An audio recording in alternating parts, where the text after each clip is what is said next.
और कांग्रेस के राज्यसभा सांसद दीपेंद्र हुड्डा का यह आरोप है कि मनोहर सरकार 10 महीनों में किसानों की आवाज दबाने के लिए कई बार बल का प्रयोग कर चुकी है। उन्होंने मनोहर सरकार को सबसे बड़ी किसान विरोधी सरकार करार दिया। साथ ही राष्ट्रीय मानवाधिकार आयोग से किसानों पर हुए लाठीचार्ज के मामले में कार्रवाई।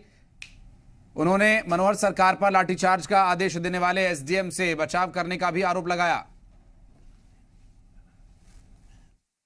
हमारे साथ खुद दीपेंद्र हुड्डा है, इनसे बातचीत करते हैं। दीपेंद्र जी, सिरसा पहुंचे हैं। सबसे पहला सवाल ये है कि पिछले दिनों करनाल में जो किसानों पर लाठीचार्ज हुआ और उसके बाद आपका जो प्रतिनिधि मंडल है मानवाधिकार आयोग से भी मिला, क्या कुछ चर्चा हुई? देखिए, हमने मानवाधिकार आयोग के संज्ञान में लाया है कि भाई पिछले 10 महीने से लगातार हरियाणा में व्यापक स्तर पर किसानों का मानवाधिकार हनन हो रहा है, ह्यूमन राइट वायलेशन हो रही है। 10 महीने से लगातार जब से आंदोलन किसान आंदोलन शुरू हुआ है, शांतिप्रिय तरीके से जो किसान आंदोलन चलाना चाह रहे हैं उन पे सरकार, हरियाणा सरकार हमलावर हो रही है, बल प्रयोग की कर रही है। कहीं लाठीचार्ज हो रहा है, पिपली से लेकर करनाल तक आपने देखा, कहीं आंसू गैस के गोले दागे जा रहे हैं, तो कहीं वाटर कैनन की बौछारों के निशानों पर किसानों को लिया जा रहा है, तो कहीं झूठे मुकदमे, यहाँ तक कि देशद्रोह के मुकदमे भी झूठे किसान पे बनाकर किसी तरीके से किसान की आवाज़ को कुचला जाए।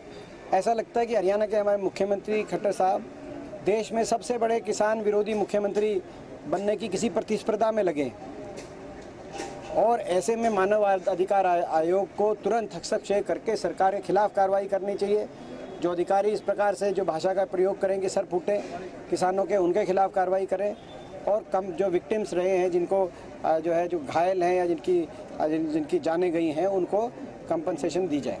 हुड्डा साहब, एक बात आपसे पूछना चाहेंगे कि खट्टर जो मुख्यमंत्री हैं मनोहर लाल जी, उनका एक बयान आया था कि पंजाब की जो कांग्रेस सरकार है वो किसानों को भड़का रही है, खासकर हरियाणा के किसानों को, जिस कारण किसान बीजेपी का विरोध कर रहे हैं। इनको भड़का रहा है कोई, तो खट्टर साहब भड़का रहे हैं। इनकी सरकार के उच्च पदों पे बैठे लोग भड़का रहे हैं, इनके नेता भड़का रहे हैं और इनके अधिकारी भड़का रहे हैं। 10 महीने से आप देखो किस तरह की भाषा का प्रयोग किया गया है, बार बार किस प्रकार की हरकतें करी गई हैं।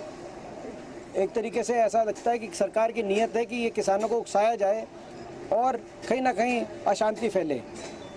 कल एक ट्वीट के जरिए एक पंजाब और हरियाणा में एक लड़ाई छिड़ पड़ी है कि पंजाब की जो सरकार है वो कांग्रेस किसान हितैषी है या भाजपा हितैषी है। किस तरह आपका रिएक्शन है? देखिए, मेरा मानना है कि देश में सबसे ज़्यादा किसान विरोधी कोई सरकार है तो वो खट्टर सरकार है, हरियाणा की भाजपा जजपा सरकार है। सर, एक अंतिम सवाल पूछूंगा। कल जो एक लिस्ट जारी हुई है उसमें करनाल के जो एसडीएम हैं आयुष सिन्हा, उनका ट्रांसफ़र कर दिया गया। क्या ये कार्रवाई काफ़ी है?